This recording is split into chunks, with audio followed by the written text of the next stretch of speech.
안녕하세요. 아이디어 창작수 도깨비입니다. 이번 시간에는 모터를 사용하는 회로의 전원 설계에 관련된 내용을 배워볼 거예요.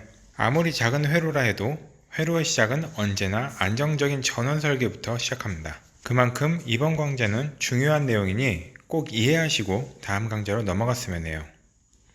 그럼 강좌 시작하겠습니다.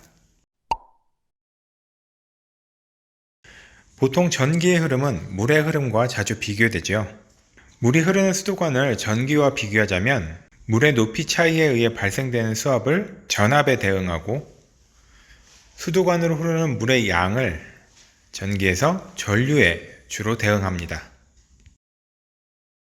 또한 물의 흐름을 방해하는 요소들 역시 전기에서 저항이라는 부분으로 설명할 수 있어요.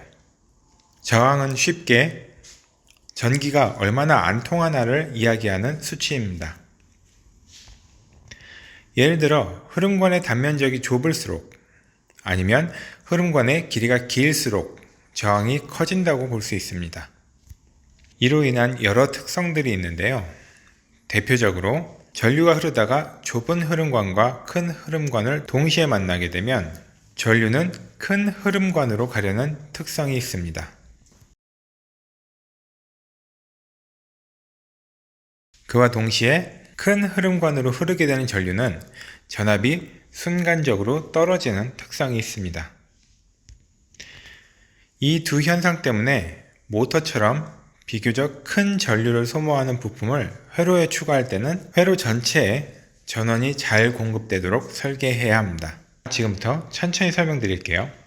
우리가 지금 로보8 프로젝트에서 사용하는 이 아두이노 우노 보드는 크게 전원을 정류해주는 회로와 연산을 위한 프로세서 및 부가 회로로 구성되어 있습니다.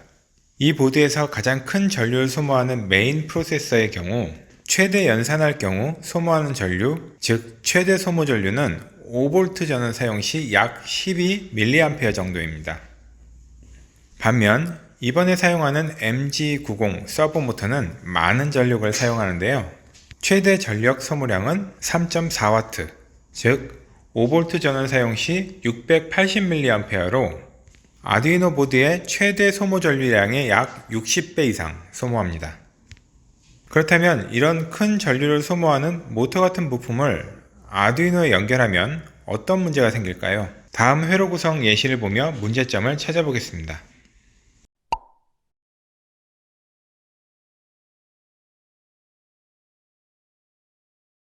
첫 번째 경우는 PC에 USB로 연결된 아두이노 보드와 모터를 연결한 경우입니다.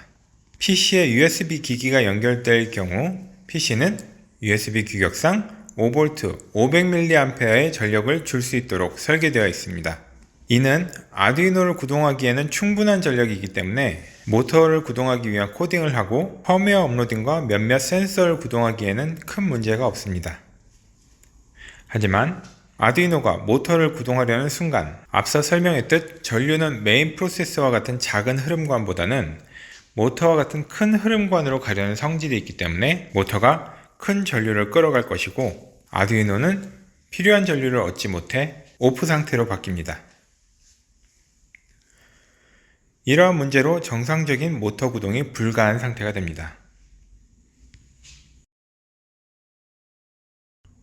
만약 9V에서 14V 사이의 전원 어댑터를 아두이노 보드에 연결한다면 아두이노 보드에 적용되어 있는 전원 정류 회로가 메인 프로세서와 센서 및 모터에 5V 약 1000mA까지의 전력을 공급해줍니다.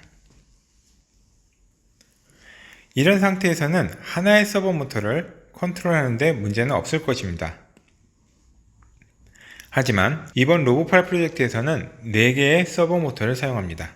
이 경우 최대 680mA가 4개, 즉 2720mA의 전류가 필요합니다. 그렇기 때문에 여러 개의 모터를 연결할 경우 첫 번째의 경우와 같이 메인 프로세서로 공급해줘야 하는 전력이 충분치 않을 확률이 큽니다.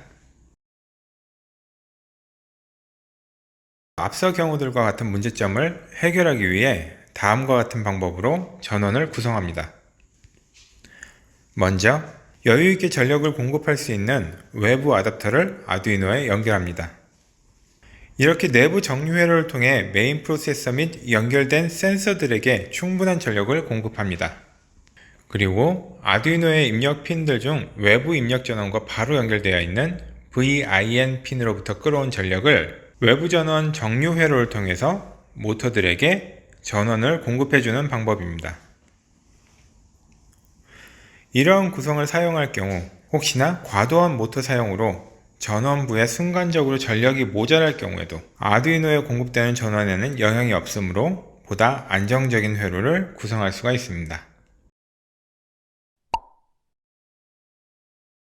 자, 여기까지 해서 이 로보8 프로젝트에서 가장 적합한 전원 회로를 찾아보았는데요. 다음 강좌부터는 본격적으로 로보8 키트를 활용해 로보8을 직접 조립해 보겠습니다.